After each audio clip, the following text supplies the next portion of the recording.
You're listening to the Hayek Program podcast. This podcast includes audio from lectures, interviews, and discussions from scholars and visitors of the F.A. Hayek Program for Advanced Study in Philosophy, Politics, and Economics at the Mercatus Center at George Mason University. To learn more about the Hayek Program, visit hayek.mercatus.org. To learn about graduate student fellowship opportunities with the Mercatus Center at George Mason University for students at Mason as well as at universities across the globe, please visit students.mercatus.org. Okay, today is November 13th, 2020, and I'm here with Dr. Arielle John. Arielle, thanks for coming on. It's great to have you. Thank you for having me do this. Yeah, and so let's just get started, which is, I wanted to begin by you telling us a little bit about how you got interested in economics and why you decided to come to pursue graduate studies at GMU in the first place. Okay, so my interest in economics started when I was about 14 years old, and I was a student in Trinidad and Tobago. And when you are 14, you have to choose about 8 subjects that you're going to take examinations in 2 years. And so with my family, with my dad, I sat down and we were thinking about what track should I be on? Should I be, physical science, social science, languages? And you get a choice. And my dad was saying, economics is something you really need to understand. I remember him saying that, I don't want you out there in the world without understanding economics. So I was like, fine, economics is going to be one of the 8 subjects. And then, so I started taking it. And I just had a really, I think a lot of us are very inspirational teacher. And I did well as her student. And she was just talking about all these things, poverty, GDP. And I remember me and some of my fellow classmates were like, wow, there are people who know these things. There are people who understand these things. How are they not, how is she not the prime minister? How is she not leading the country? I can't believe somebody knows all of these things. So it just seemed like it could unlock some of these mysteries about poverty and how the world works. So when I was 16 and it was time to whittle those 8 subjects down to 3 and specialize, we call them advanced level. I chose economics as one of the 3. I'm like, I want to do more of this. And so I did, and I did really well in it. And so I was thinking about coming to college and I wanted to come to the United States. And fortunately, my dad was able to help me do that. And, in selecting schools, I was like, there needs to be an economics program because that's what I'm going to do. And I'm not sure this is everyone's experience, but the high school I went to was super competitive. And there was just sort of this expectation that whatever you did, you would do it to the end. You'd become a professional. You'd get a terminal degree. So I'm like, I am going to be an economist then. And I had the same experience in college. I had a fantastic advisor. His name was Dr. Kim. And he just sort of threw every opportunity to do well at me. He gave me research projects. He gave me awards. I spent a lot of time with the department and the faculty. They, sort of groomed me. And so when it came time for me to decide to take that on as a career, we sat down and we looked at schools. And our process was, the schools to apply to for graduate school, our process was to look at departments and look at the faculty and look at what people were studying and what questions they were asking, what research they were doing with their students and so on. And George Mason had been on my radar because I opted to go to a college in Maryland. GMU just had this reputation as being a very strong, prestigious school. So I'm like, okay, hopefully I can get into that. We looked at the program and it just seemed like it would be a good fit. And when it came time to decide which of the schools that I had gotten into that I would go to, GMU just seemed like the best fit. Now, coming from, the West Indies as a young woman, I absolutely knew nothing about the tradition that I work in now, the economic tradition. There was no way for me to know. Right. So getting into that at GMU was really surprising. Virgil sort of took me under his wing. It was really interesting. And, after a while, it just started to make sense. And so I was like, so there was something very fortuitous about ending up at George Mason University. I know not everyone has that trajectory that I had, but that's how it played out for me.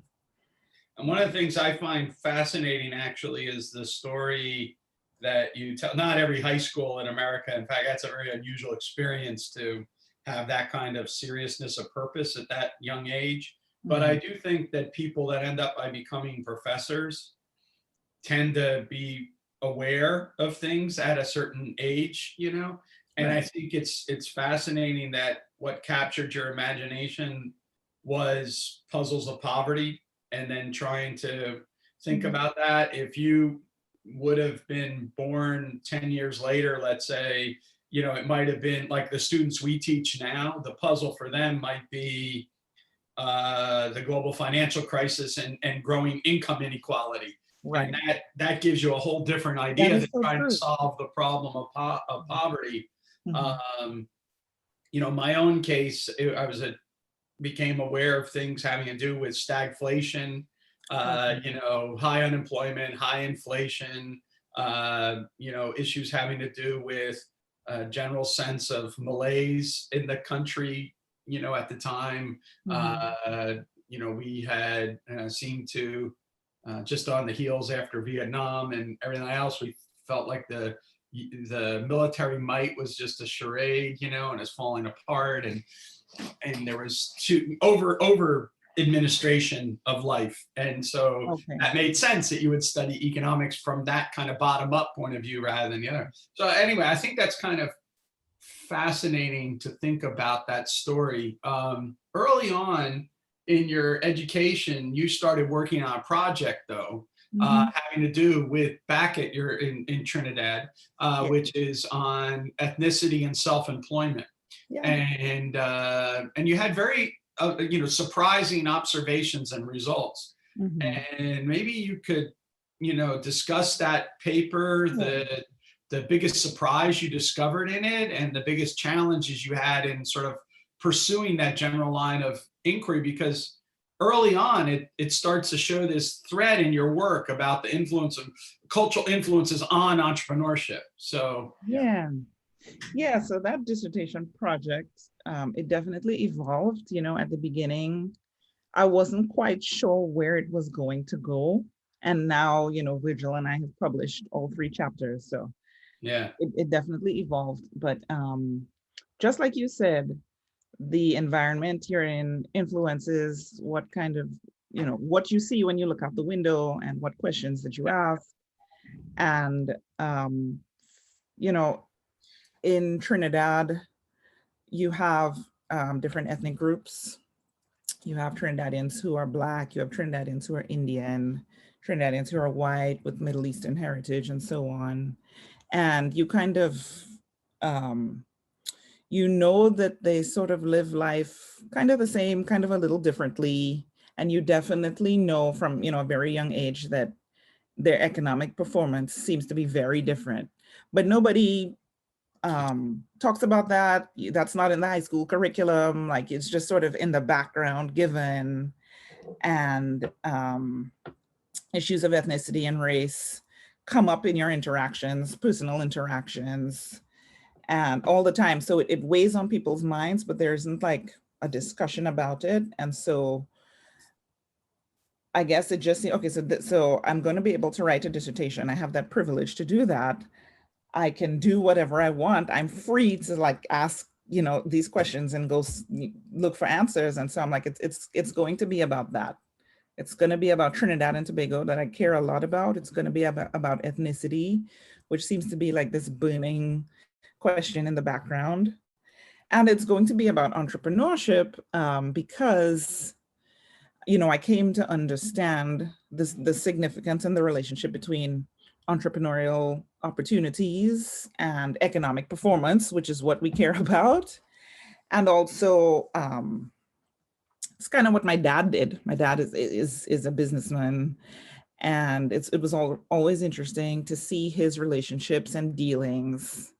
And so I knew that if I was going to do this project, I was kind of coming at it with some background, some context about all of the judgment that's involved, all the interpretation that's involved. And so when I first started poking around doing those initial set of interviews, Virgil and I talked about, what I was looking for. And I was like, I want to understand people's just general attitudes towards work and business. Let me just sort of start there. How do people feel about the things that they do?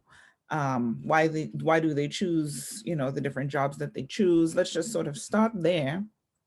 And it was really a discovery process. I could not have predicted that these answers would have come forth in the interviews, but most people were like, yes, this is what I do for a job. I make shoes, or I work, at Pizza Hut, but I have this business idea that I really want to work on. And it started emerging as a theme. And when I came back from Trinidad that summer, and Virgil and I were discussing what I found, and I told him, and he was like, that's really interesting. And I was like, really, is it? Yeah. He's like, yes, that's interesting. It's unusual. Not everybody's going to say that. And so there's something there. And so then it started to firm up in my mind, okay, do the people around you growing up instill that desire in you? Do they provide you with resources? How exactly do the different groups of people approach entrepreneurship? And so the dissertation ended up having 3 chapters, one on culture, one that was basically just empirical, because I had to show that, yes, the different ethnic groups do actually have very different entrepreneurship rates and patterns. But that last chapter was supremely challenging. And that was the theory, right? And the explanation. And the reason why that was challenging was because I had to understand the history of these various groups in Trinidad. And that was the knowledge that I had least access to and that I was least comfortable with in terms of just having intuitions about it. So I really had to go searching for that.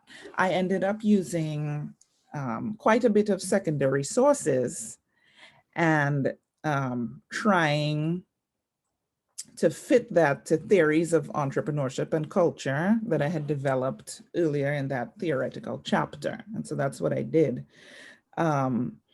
But, though those papers are published, I would like to see that project keep going, because I'm still conflicted about some of the answers that I found in terms of, so for example, I found that, the Trinidadians who have Middle Eastern, white, European heritage, so on, they have super high rates of entrepreneurship. The Black Trinidadians, like myself, have the lowest rates of entrepreneurship. And, I talk about influences like slavery and how that led people, and Virgil talks about the same thing in his book, how that led people to develop a certain attitude and approach towards their entrepreneurial decisions. The Indo trainees came as indentured laborers. They had to reinvent their identity upon arriving in Trinidad, and that influenced how they approach entrepreneurship. But I think the fact that I used secondary sources means I was never like quite satisfied with my answers. And so to the extent that I can, go back and sift through our archives and return to some of that material, if I want this project to evolve, I think I would return and do some of that. So that was the biggest challenge, really nailing down and feeling comfortable that I had nailed down the historical details. Yeah, maybe we can recruit young, the next generation of students like yourself that will then work on the project. I don't know if you know this. I imagine Virgil must have told you this, but after Don Lavoie finished his two books, Rivalry and Central Planning and National Economic Planning, What is Left, he was going to do an economic history of the development of Trinidad, because Mary, his wife, is from Trinidad. Yeah, yeah. And so Don started doing that, and I was his research assistant at the time. So I started to, help collect everything, but I was mainly collecting for him development economics literature as opposed to Trinidad, ideas. But I recently, obviously I said that I had your monograph with Virgil, that I gave that everyone read. I also gave it to the different visitors, that have been coming into the class, like Granovetter and others. And, but it's also the case that I started reading, again, your papers on these topics. And I mean, I think it's just an amazingly rich area of research to go into, especially at the borderland. It's going to sound weird because I always thought of it as the borderland between economic development and culture. Okay. And so in economic development and political economy and cultural economy kind of questions. Right. But when I was reading it this time, I started thinking, students that want to go into the field of entrepreneurship, they could actually really leverage your work that you're doing and focus on that angle, because I tend to think of entrepreneurship as a mechanism for development, but it's also just a phenomena in and of itself that has these influences. So I wanted to ask you you hinted a little bit at it, and so I don't think we have to go into it much, but basically the puzzle in Trinidad was that you have these ethnicity groups, and the dominant ethnicity group is not the dominant entrepreneurial group, right? And so that's where the puzzle comes in. Yeah. That's right. But you've gone further and examined the questions of entrepreneurship and characteristics of successful entrepreneurs. And that is both cultural, psychological, whatever, and I guess I wanted to, ask you to drill down a little bit into that and also discuss the methodological and analytical issues that you confront in dealing with that. I like, what's it like working with any kind of surveys to try to get at that kind of idea? Right. Structured interviews, how does that work?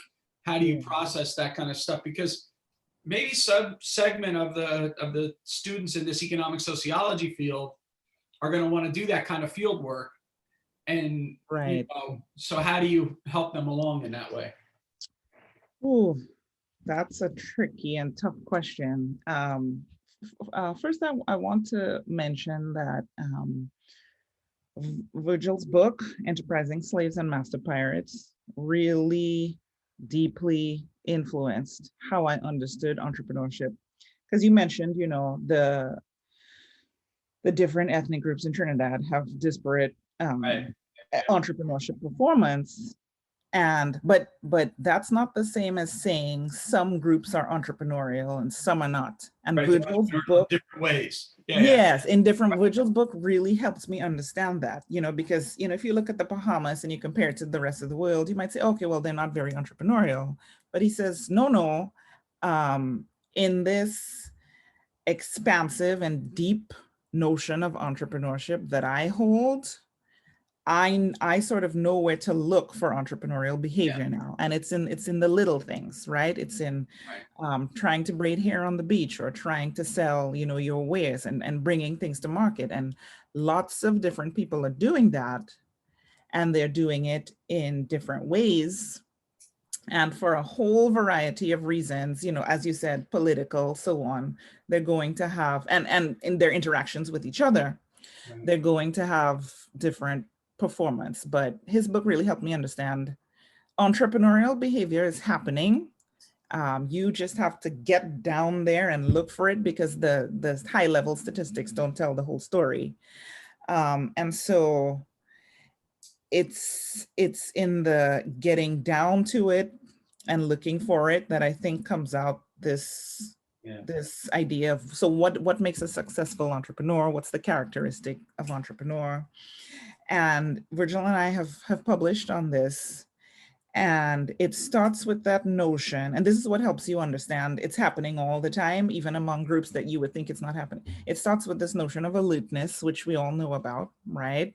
People in various situations, in the traditional market, in the post-disaster setting, within firms, right? People are paying attention to opportunities to just sort of improve how things are happening, to get things to the people that need them, to make social change on a very small level or a very big level.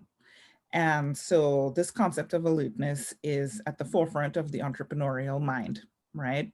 And so this was really different for me, because going in, I was like, oh, an entrepreneur, somebody's like my dad who runs a company, and that's what entrepreneurship is. And it starts a lot before that, right? Because no one necessarily tells you what to do.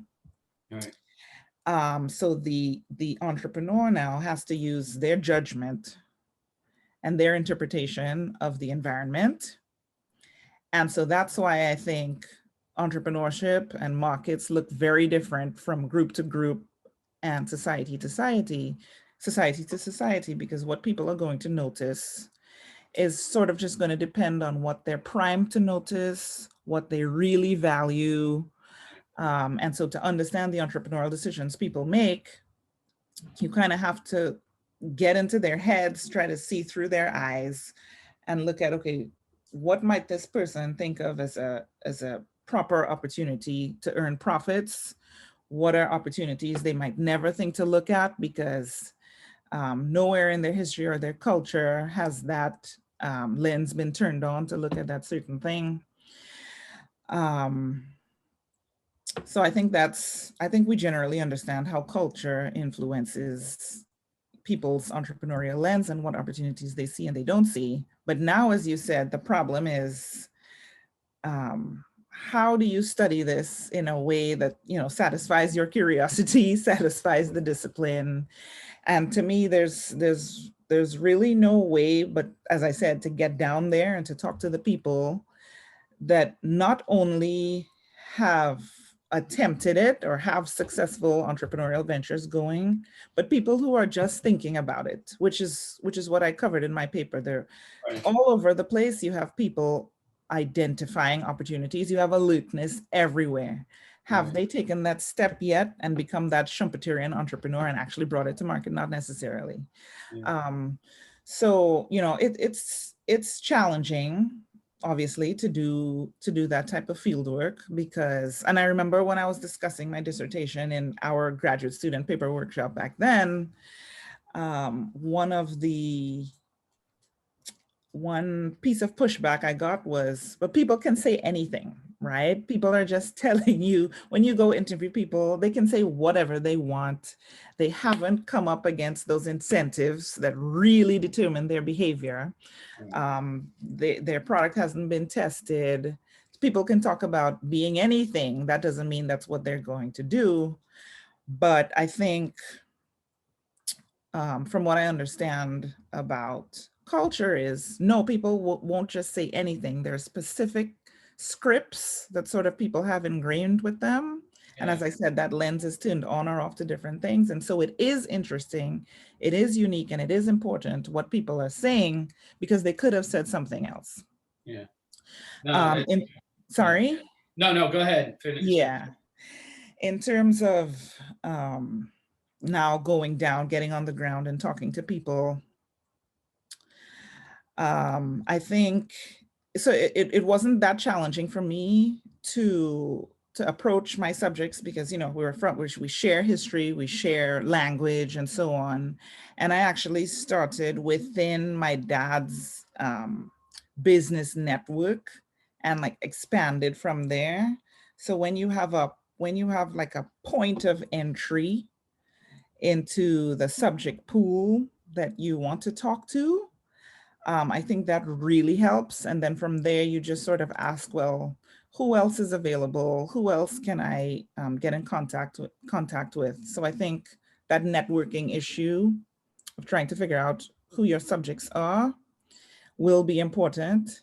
I have not yet conducted interviews with people that I don't sort of share that cultural background with. Okay.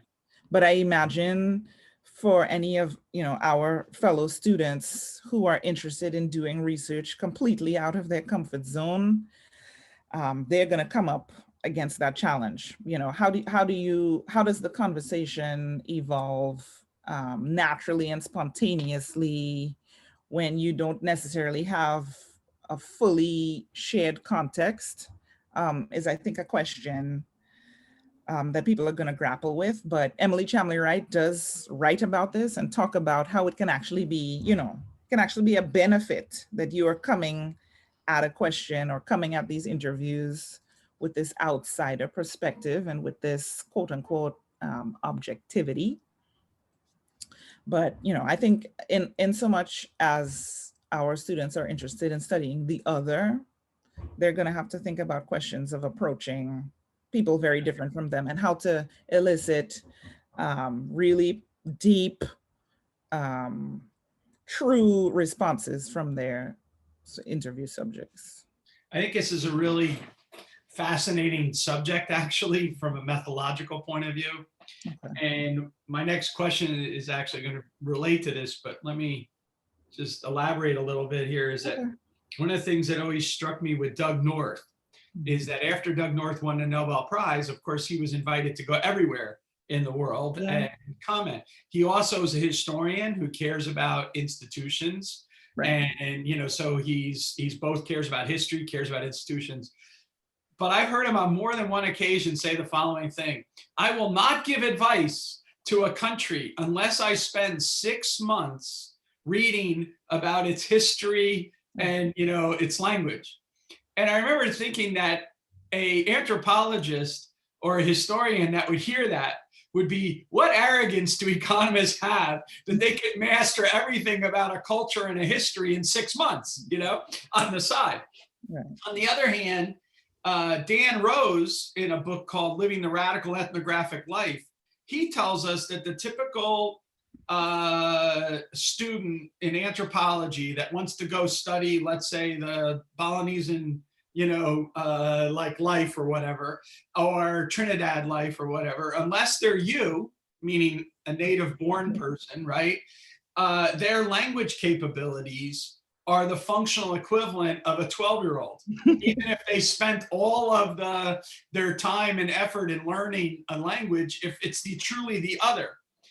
And so his argument is that you don't really rely on 12-year-olds to dictate, your understanding of your society or whatever. Right. And so the only thing that can bridge in some sense is some kind of universal aid or crutch. And we call that economics. Mm-hmm. So we fill in these gaps in giving space to the scripts.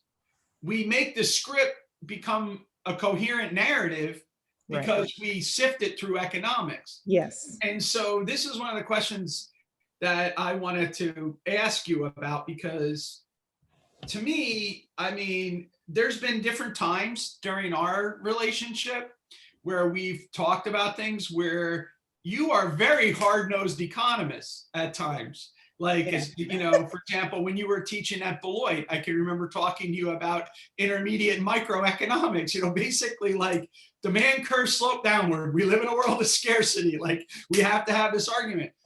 And on the other hand, you're talking about scripts, meanings, all these other kind of things which you're adjudicating. So in your mind, how do you balance social explanations between economic incentives, political economy factors, and cultural considerations?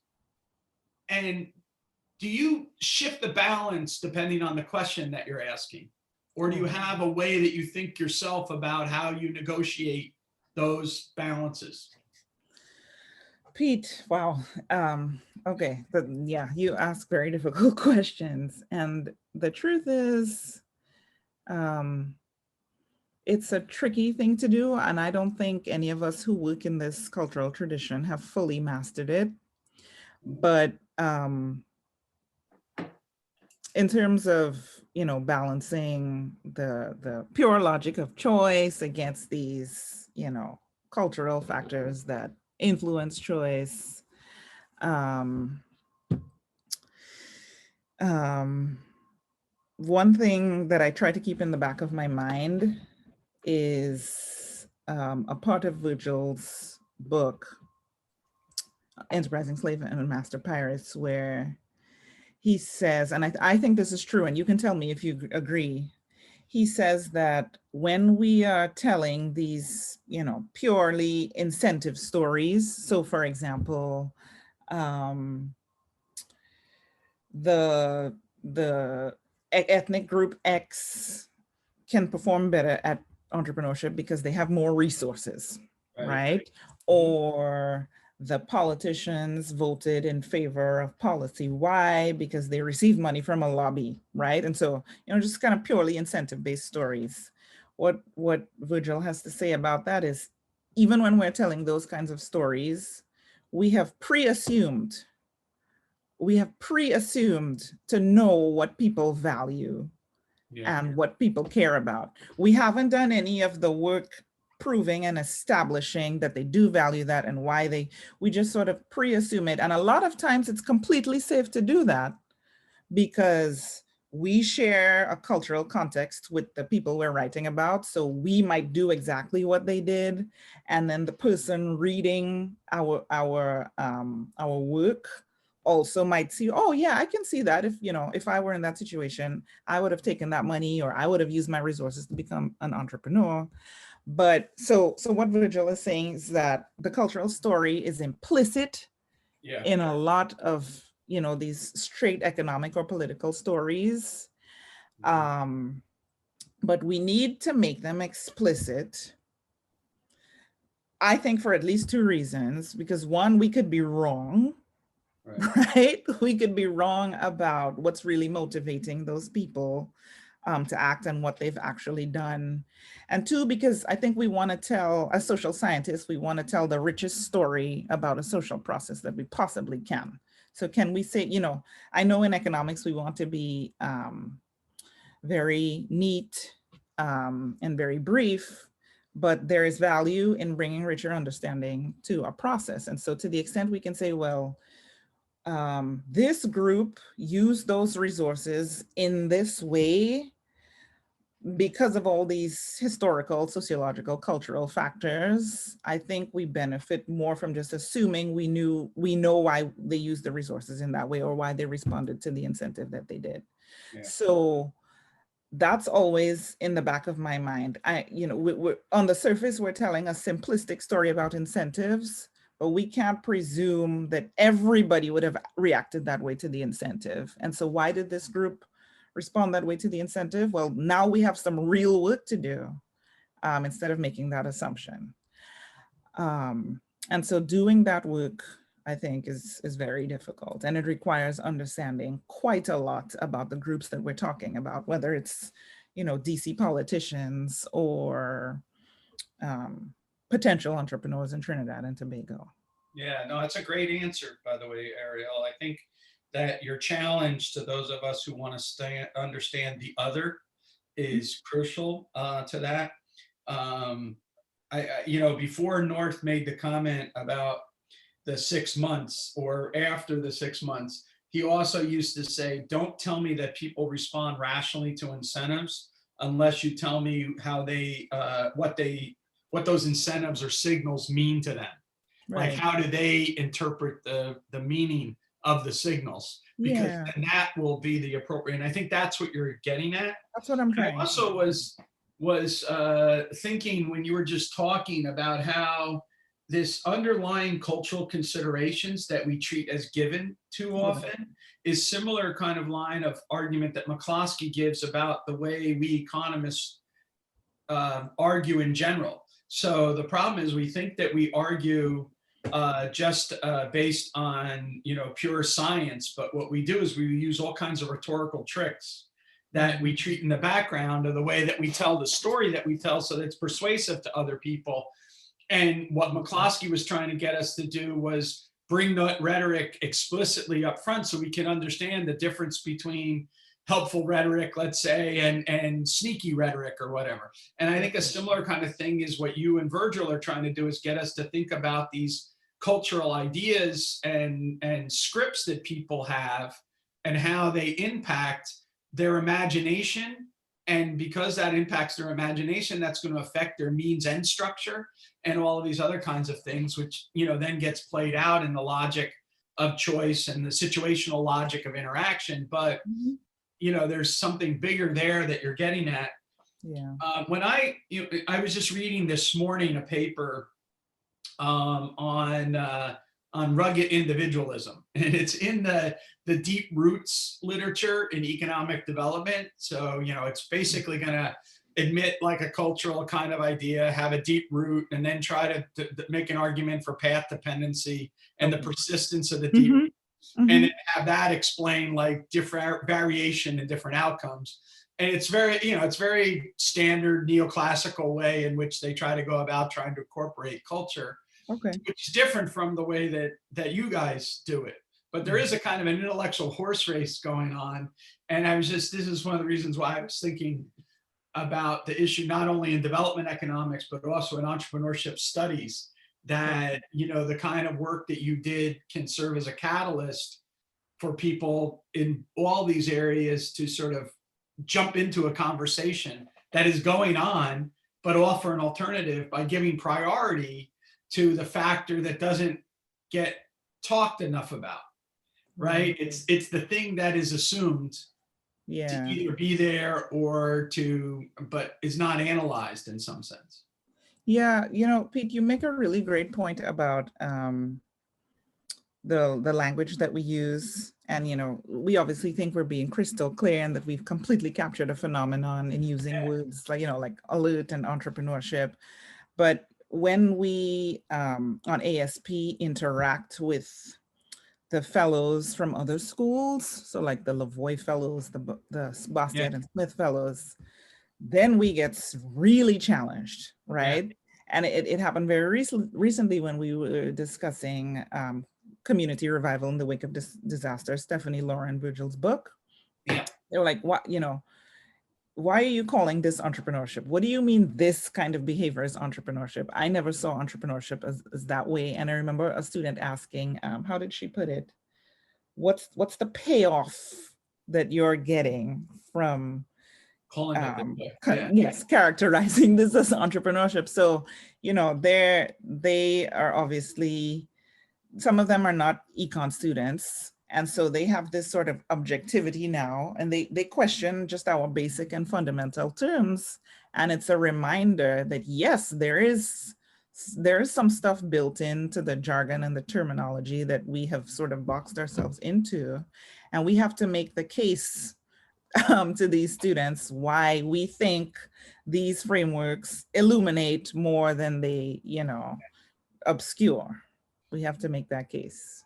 Yeah, in this paper that I'm reading, it actually juxtaposed. It's not written by one of our group or whatever. It's an NBER paper, and the argument in the paper is that rugged individualism makes collective action less likely to happen, and the reason is because rugged individualism undermines civic duty. Okay, now part of the community revival stuff is that there's no conflict between individualism and community revival, and that we see that in terms of the social entrepreneurship that people engage in, that but other people don't see that. So this guy sees this divorce, we see a blending. How do we then communicate with them a way to see this link? And I agree with you that one of the best things that we're doing is working with the students in our Smith program, our Bastiat program, our Morgenstern, our Lavoie program, to make us better scholars and teachers so that we can do a better job with our PhD and MA fellows, right? So all things are symbiotic to one another, not parasitic. They're very symbiotic relationships, because to me, like the learning how to listen. Yeah. When I first started Smith, you won't this will not come as a surprise to you. That I thought it was an extra opportunity for me to lecture. Okay. Yeah, Right. Right. so I'm going to tell everyone like how they should think of this as a united research program, and they should all get on board and all be working on this. And I used to have to keep notes to myself, and I'm sure that they're floating around somewhere. And I would put in giant letters, listen, listen, right? Yeah. And other things is less is more. So like don't Yeah. jump up, because the way the program's set up, and I want to talk to you about this, so I don't want to take too much of it, but the way the program's set up is like, for in the Smith, they have in many ways the most alien readings at the very beginning, because they get the first exposure is to get thrown into the Austrian school. Oh, and yeah. and most of these kids are not economists, they're political scientists or historians or anthropologists even, or Yeah. whatever. So the most familiar stuff is actually the Ostroms to them. Yes. And that's what we get to last. And then we do, Buchanan and Tulloch in the middle. So you got Mises and Hayek, then you get Buchanan and Tulloch and that. So that first weekend, they're like completely like, what is going on here with some of this stuff? And I had to understand that I wasn't there to impart my wisdom. I was there to engage in mutual learning with them. Mm-hmm. And in order to do that, I had to learn Mm-hmm. and listen to what they were saying. And so I had to come to appreciate a point that you just made, which is that it's that none of us are mastering this because it's maybe not masterable. And that's like one of the most important things to learn about lifelong learning, which is that not fully mastering just means that you have an opportunity to continue to learn. And so we embrace learning and continual learning in this process. And in order to do that, you don't have to just hear other people. You really, really have to listen to them.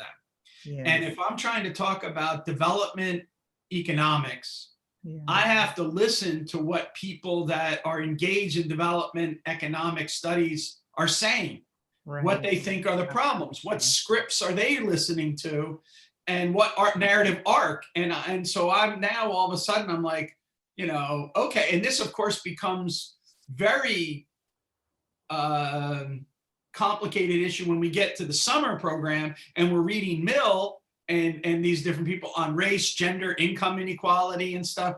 Because what it meant to talk about race, gender, and income inequality in 1880 is a lot different than what it means today. And how do you process that and stuff? So right. I'm going to come back to that in a second because of your varied experiences. But I think that your work, by putting that so much in the forefront, you think about background and foreground, by putting so much of the emphasis in the foreground about the meaning structures that individuals have, that the eyeglasses through which they see the opportunities in front of them, or how they understand it, and giving that a priority in our narrative is so crucial to understanding the very puzzles that you started with, which is that we all care about the social problems: poverty, squalor, ignorance, right? Disease, right? Yep. and so we care about that. That's what motivates us to want to study these things and see about the eradication of these social ills. That's our normative thing. We want to have maximize human flourishing while minimizing human suffering. But we can't do that as authorities from afar that can impose it on somebody, because we have no idea about the tyranny of our expertise on them, right? Exactly. So, yeah. All right, so you have a new book coming out with Deanna Thomas on entrepreneurship and market process. And so, tell us a little bit about that project and what was behind it, and what we can expect to learn in that. Okay, so we started talking about our external fellowships, Smith, Bastiat, Morgenstern, Lavoie, and we're all in the Hayek program for philosophy, politics, and economics. And so one of the best ways for us to reach out and draw in people from these other disciplines. You know, we have this treasure trove in our fellows because they study everything, right?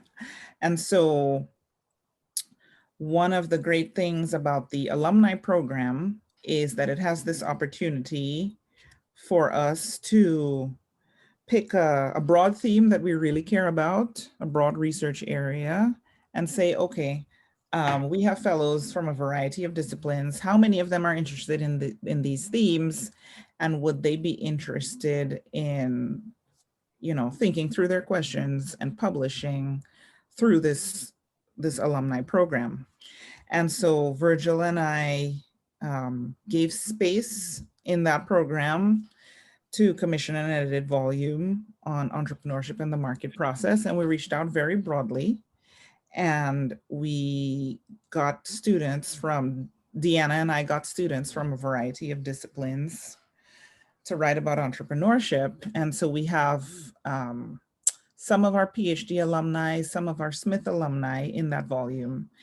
And they are, so we asked them, you know, make this personal, make this about your own research, but we want you to sort of think about and engage with entrepreneurship as, you know, the people at Mercatus, as the Austrians, understand entrepreneurship as it relates to a question of alertness, as it relates to questions of processes. And so we came up with this series of chapters that I think are pretty wonderful. Some of them question the very foundations of microeconomic theory, understanding of entrepreneurship.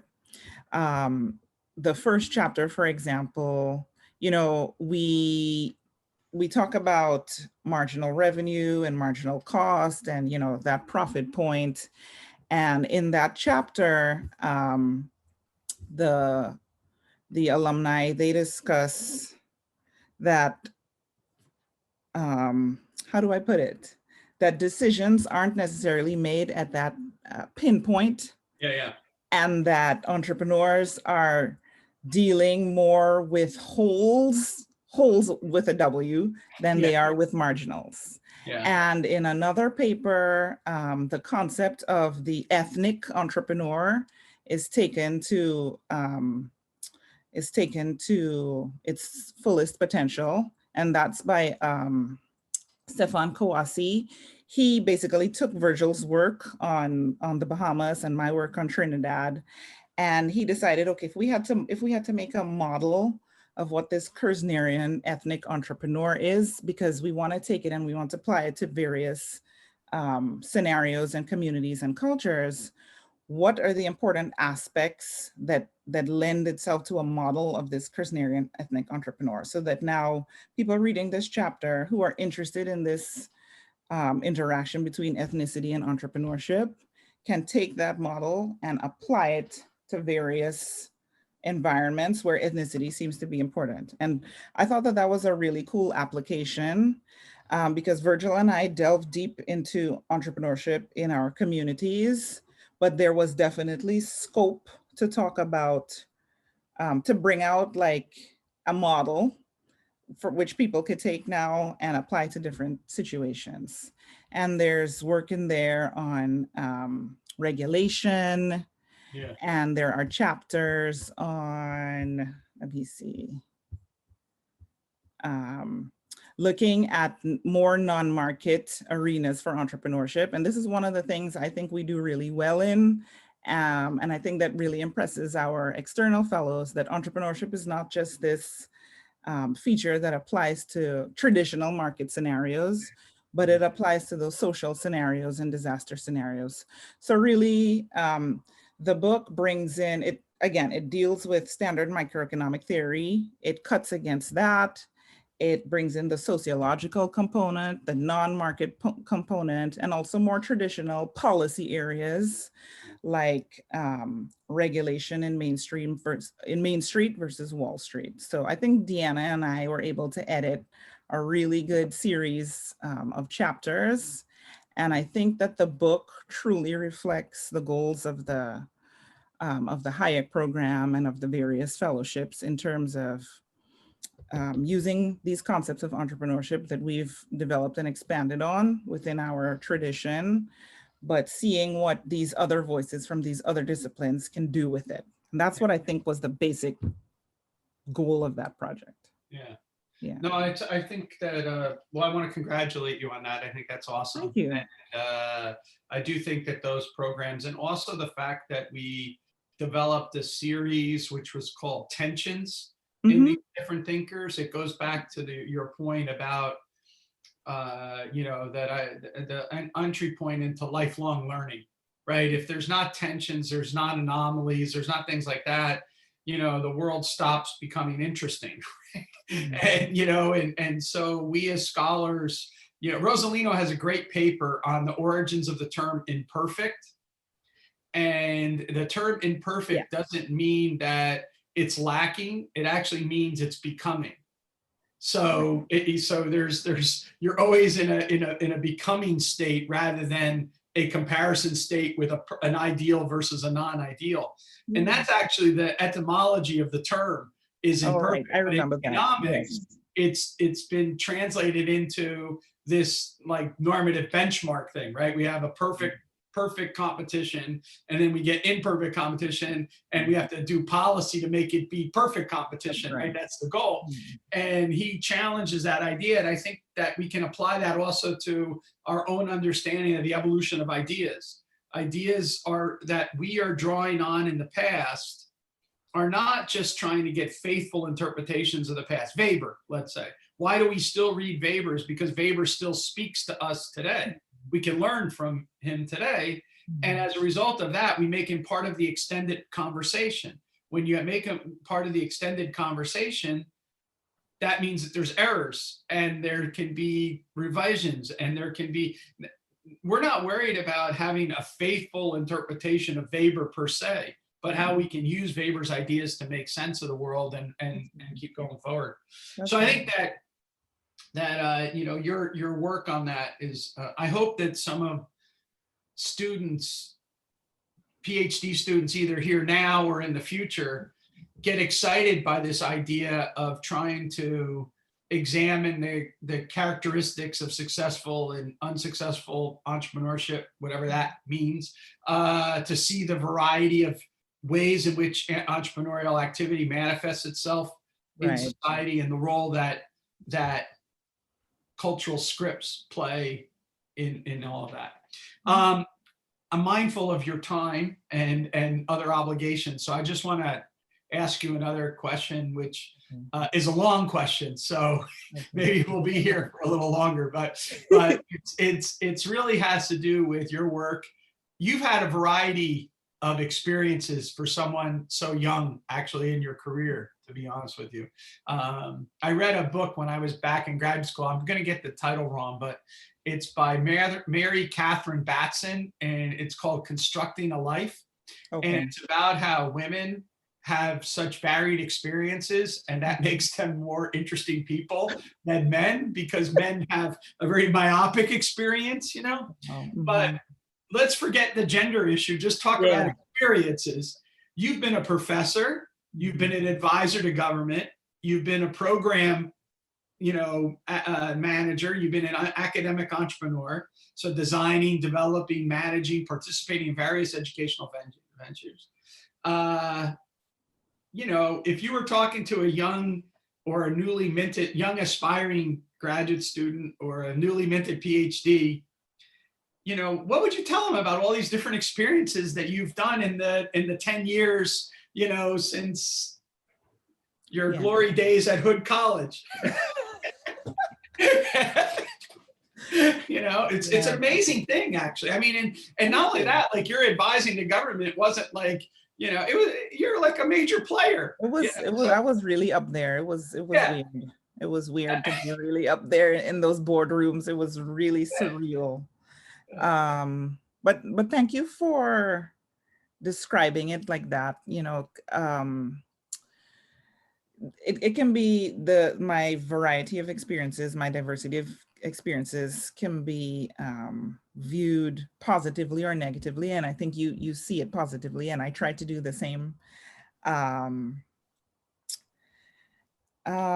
So, wow, what would I say to the student? Okay, so for my first experience, so my first job was a professor. Now, when I was younger, I did work in my dad's business, but that was like, I'm the boss's daughter. That wasn't real, that wasn't real.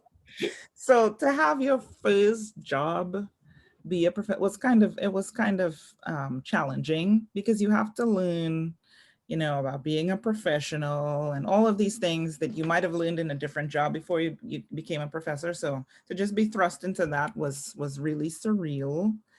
um, the students really humbled me, and I think that's when I learned the hard way that you know getting this PhD in economics doesn't, so I had this idea that, okay, I'm now part of this exclusive club and I'm studying this exclusive science. Yeah. And what we do is very exclusive, and you need to get on my terms to get into, my club, whatever. And at the end of it, I realized that was completely the wrong approach. And what we want to be as economists is inclusive. And I learned that, as I said, the hard way. And so, part of doing that, as you said, is just really listening to the students. But more than that, it was listening to the campus community, wherever you're at. Your campus community is going to be a unique environment, based on the type of school that it is: liberal arts versus research, big university, small, Midwestern versus coastal. Something very unique is going to be going on at your school. It's a community. They're going to be having their own challenges. Listen to what your other professors are interested in and talking about, and how they're trying to create this campus culture and how the students are involved in that. Just really listen. I think I learned a lot in my experience at Beloit, and I believe I was there from 2011 to 2015 or 2012. I was there for 3.5 years, and that school was they were dealing with budget issues. They were dealing with social justice issues. At Beloit, they really care about being an inclusive community, about women's issues, minority issues. They really care about those things. And I could have spent a lot more time listening to what it is people cared about. And I came out of that experience with a greater understanding, I think, about American politics, American history, American social issues. I was really, really grateful for that. But, and the students can tell when you're engaged in just what's happening in their community. So I would say do that. I had a student approach me on my first day of work there, and she was a Black female student, and she said, I thought only white men teach in the economics department, and I'm signing up immediately. And I was completely thrown off by that. I'm just here to teach economics. I'm not here to be all these other things. Yeah. But that's what was important to them in that community, and I had to try to embrace that, and I was super humbled by that experience. So I would say just be open to what's happening in your department, in the other departments. You can learn a lot from the rest of the community. And then I've always been extremely connected to my culture and my family and my island. And so I decided, to go back to that. And that's when I entered government. And, I was an advisor to a minister, and I was on the board of the public utility regulator. And again, sort of found myself in unfamiliar territory. And it was really difficult. It may just have been the positions that I was in. It was really difficult for me to find my feet there. I think one of the lessons I learned was this ideal policy space that we theorize about, right? Trying to make policy ideal, weighing costs and benefits. That's sort of not the calculus that people are operating with there. That's just not. They have, for better or worse, very real interests to provide for and to please. They're locked into various arrangements, whether it be, constitutional or international lending agencies who are dictating conditions, and they just have to work within that. And so us coming in with our outsider expertise and knowledge that's sort of devoid of any of that context isn't always useful, even though we have an idea. So we know that, we want this market to be more competitive, right, but they just have sort of very strict reasons why they can't remove barriers to entry and so on. And so figuring out how you're going to have influence in a space like that just sort of really depends on you. As I said, I had a really hard time finding my feet there. But I met, all the people that I work with were super great to work with and really professional. And so working within government was a really positive experience for that, And now I'm on the ASP team, and I mean, I work with super competent and innovative people, just beyond anybody's wildest expectations. And so they're doing a great job, and I would go to them and ask them, how they make that work. But I think one of the things I learned, you mentioned it in this discussion, and it's always coming up, is that one of the things we're trying to do is to just sort of hold space for differences in opinion and thought and background. We want to make space. That's literally what we're doing with these external fellowships, because we are going to different schools and we are talking to people who are in different disciplines. And just, through our curriculum, through our selection of scholars and students, I've learned, that what's important when what we're doing is, again, just trying to be inclusive. yeah, And so I think, anybody trying to get involved in this sort of fellowship programming, as I said, speak to my colleagues who are just absolutely amazing at what they do, but also just remember there's a lot of payoff for holding space for that kind of diversity. That's really important, even in our queue system, and making sure students don't drown each other out and everybody gets to talk like that. The students they come out really impressed by that. They're like, I thought I was, just like you said, I thought I was going to be lectured to. I thought this whole program was going to be about X, and yet you have people from, you have medical students, you have lawyers, you have women, you have men, you have people from all over the world. Like they weren't expecting that at all. And they weren't expecting us to just sort of really just read and let them talk and feel free to express themselves. So I feel like I try to keep that even in my classes, I just try to remember that that's fundamental to what we're doing at Mason, is just being good listeners and giving people the freedom to explore and think and express themselves. Well, So Arielle, you're a great educator, Thank you. and the programs that you've helped develop and improve and everything, our alumni program, the Bastiat Fellowship, your participation in the Smith Fellowship, and all of that is immeasurably valuable. And I think that in addition to your work, which is exemplar of how to pursue these kind of questions in a serious way that gives space to the voices that are on the ground, rather than the voices of the experts from afar.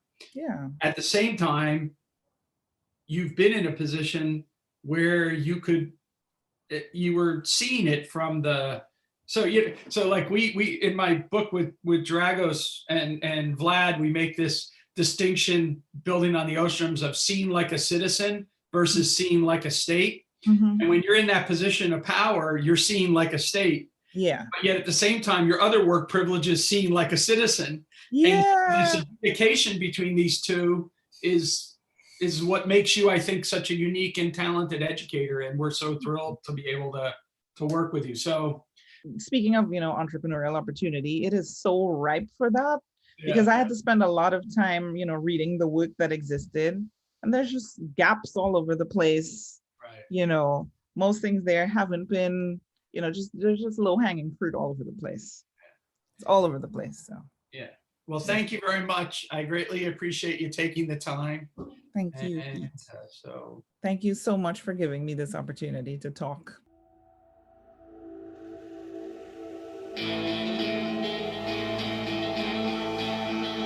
Thank you for listening to the Hayek Program podcast. To learn more about the research, scholars, and work of the Hayek Program, visit hayek.mercatus.org. For more information about graduate student fellowship opportunities for students at Mason as well as at universities across the globe, please visit students.mercatus.org. We hope you recommend students to our programs or consider applying yourself.